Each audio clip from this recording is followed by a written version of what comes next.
Constable পদে নিয়োগে জটিলতা, এটাই জানা যাচ্ছে। প্রায় 11,749 কনস্টেবল নিয়োগে বিভাজন ছাড়াই তালিকা। কনস্টেবল নিয়োগে জটিলতা কি? শূন্য পদে নম্বর বিভাজন ছাড়াই তালিকা। কথা বলবো প্রতিনিধি অর্ণবের সঙ্গে। অর্ণব, আবার নতুন করে কি জটিলতা? দেখো, এবার রাজ্যের কনস্টেবল অর্থাৎ 11,749 কনস্টেবল পদে শূন্য পদের নিয়োগে কলকাতা হাইকোর্টের একক বেঞ্চ এবং রাজ্যের মধ্যে একটা স্নায়ুর লড়াই শুরু হলো।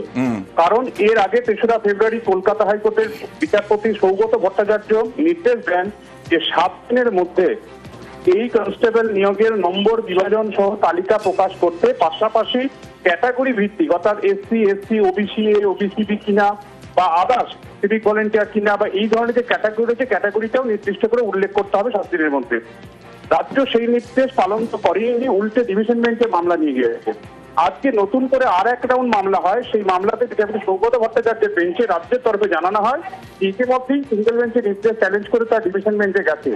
বিচারপতি সৌগত ভট্টাচার্য রাজ্যের কাছে জানতে চান নম্বর বিভাজন সহ তালিকা প্রকাশ কি রাজ্য করেছে কি করেনি। ডিভিশন বেঞ্চের কোনো নির্দেশ কি আছে সিঙ্গেল বেঞ্চ মামলা শুনতে পারবে না বা কোনো স্থগিতাদেশ দিয়েছে?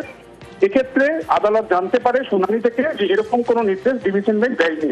এরপরে বিচারপতি সৌগত ভট্টাচার্য নতুন করে আজ নির্দেশ দান করলেন এবং সেখানে রাজ্যের কনস্টেবল নিয়োগ, যেটা 2024 সালের মার্চ মাসের নিয়োগ প্রক্রিয়া, যার ইন্টারভিউ প্রক্রিয়া এই মুহূর্তে চলছে, 11,749 শূন্যপদে কনস্টেবল নিয়োগে এখানে সমস্ত প্রায় 7,178 জনের যে শর্টলিস্টেড ক্যান্ডিডেট ছিল তাদের নম্বর বিভাজন সহ তালিকা এবং ক্যাটাগরি ভিত্তিক তালিকা আগামী 18 ফেব্রুয়ারির মধ্যে প্রকাশ করার জন্য নির্দেশ জারি করেছে। বেশ।